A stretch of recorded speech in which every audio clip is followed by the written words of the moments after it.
dia da pandemia, foram 59 pessoas que morreram em decorrência da doença. Isso é um registro de morte aqui no nosso estado. Nas últimas 24 horas foram 43 pessoas que morreram. Eu estou ao vivo com o Everton Correia, que está com o secretário Daniel Beltrame e vai conversar com a gente sobre esse momento crítico que estamos vivendo aqui na nossa Paraíba. Bom dia, é contigo, Everton. Oi, Jaci, bom dia para você, bom dia para todos. Um dia em que a gente tem, de dado mais recente, como você mesmo falou, 59 mortes. 59 mortes seriam, se colocar esse número para ficar ainda mais fácil, mais compreensível para você aí do outro lado, são 59 pessoas, 59 histórias que deixaram de existir, e esse número daria para encher 10 carros populares fácil. Eu estou ao lado aqui de Daniel Beltrame, que é secretário executivo de saúde. Esse número parece não chocar muitas pessoas que a gente vê todos os dias nas ruas. Muitas pessoas agem como se esse número não existisse. Como vocês, que trabalham com esses dados desde o início, estão lidando com esse número tão forte, um dos números mais alarmantes desde o início da pandemia. Bom dia. Muito bom dia a você que nos acompanha. Como se acostumar com um número desse? Essa é a pergunta que todos os dias eu não consigo me responder. Você que ainda não compreendeu a gravidade do que a gente está vivendo, eu não sei se eu tenho uma boa notícia para te dar. Se você não começar a fazer a sua parte ao se proteger e proteger todo mundo, isso que mais de 4.990 famílias paraibanas estão vivendo, vai te alcançar também. Isso é fatal. Você abandona os métodos de proteção, você deixa de compreender o momento que nós vivemos e você começa a sofrer como todo mundo, com internações hospitalares, com perda da sua vida. A gente não pode deixar de se indignar com isso e trabalhar pela proteção de vidas. Isso é uma tarefa de todos e cada um de nós, que nenhum governo, que ninguém substitui o nosso papel nesse momento. O Brasil está há mais de 12 meses em um banho-maria de pandemia. A pandemia não sai de um limite grande de número de casos e internações ao dia, porque a gente está há 12 meses sem entender e sem acreditar no que nós estamos vivendo. Só que o custo disso está sendo vidas humanas. O Brasil perdendo 1.600, 1.700, 1.800, 1.900, 2.000, 2.100, 2.200, 2.300 vidas por dia. Você está vendo esses números junto conosco. Olha, eles são absolutamente reais. Eu sou testemunha de que eles são absolutamente reais. A gente não pode baixar a guarda. Todo mundo diz assim, isso tem que acabar. Não vai ser possível terminar sem o seu esforço. Só falta você. É você que está me vendo, que não está entendendo o que está acontecendo, que está faltando nessa guerra. Nós precisamos muito da sua ajuda. É possível reverter esse quadro difícil, mas nós precisamos muito de colaboração. Não existe economia sem gente. Não existe economia sem vidas humanas. Economia é uma ciência das pessoas. Nós precisamos entender que para terminar esse momento difícil, nós precisamos nos adaptar a eles. Proteger vidas é uma questão indiscutível. Não é papel só das autoridades, é de todos nós. A gente vai focar agora mais nos números que inclusive são todos os dias falados e divulgados, publicados pelos jornais, mas a gente não inventa esses números. É bom que isso fique claro. Esses números eles são passados por fontes oficiais.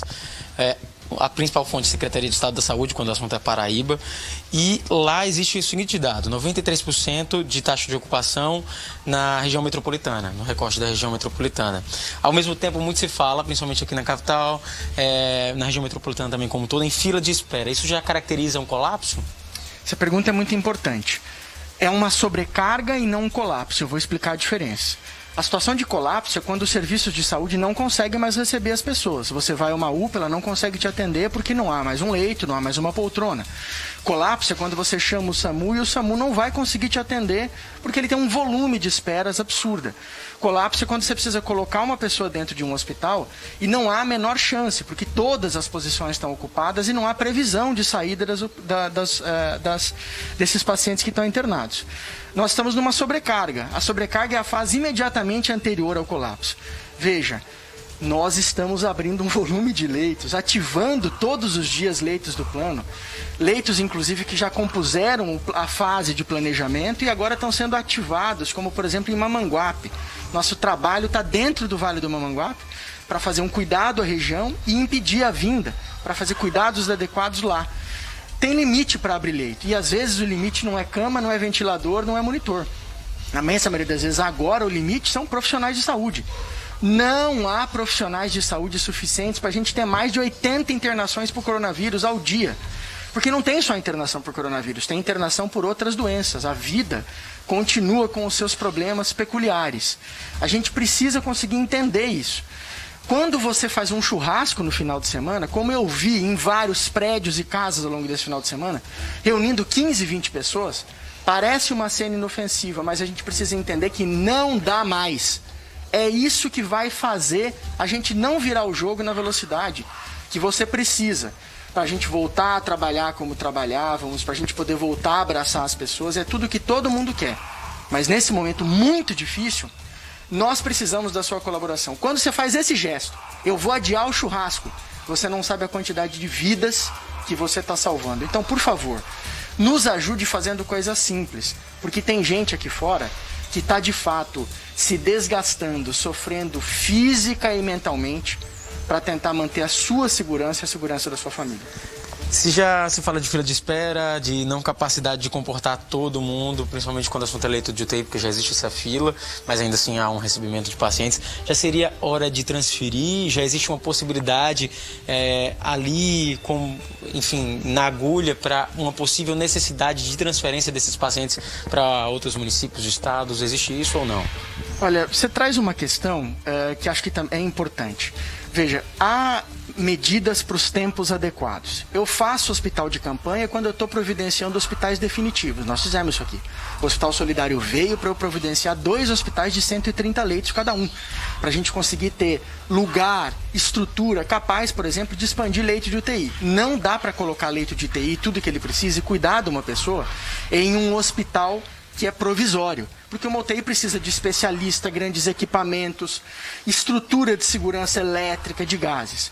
A mesma coisa, não dá para transportar todo mundo para fora do estado, até porque todos os estados estão numa situação absolutamente difícil. Eu recebi mais de 40 pacientes pessoalmente na Paraíba vindo do Amazonas. Eu sei a clareza da complexidade dessa operação. Nós não vamos descansar nenhum só minuto para atender as necessidades em saúde da Paraíba, na nossa regulação, no nosso transporte, pelos caminhos da Paraíba para salvar vidas, as equipes que estão nos ajudando todos os dias de maneira incansável e nos nossos serviços de saúde. Mas a gente precisa entender que o hospital não é o único remédio. O hospital é para quando tudo já deu errado, quando eu não consegui fazer o mínimo, que é evitar adoecer por uma doença evitável. A Covid não é uma sentença, a Covid é uma doença evitável.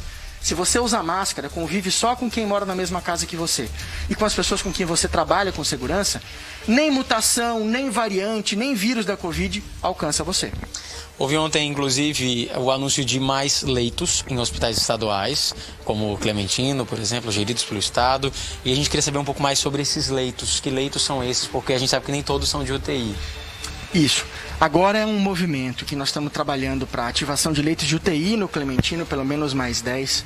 Um esforço robusto dentro do Hospital de Trauma, que de fato está organizando um centro de referência muito importante para a Covid-19, o Hospital de Trauma Senador Humberto Lucena, e ali com terapia intensiva, e no Vale do Mamanguape, a possibilidade já de ativação, espero que nos próximos 2 dias, de terapia intensiva, leitos de enfermaria, o que a gente chama de leito de decisão clínica.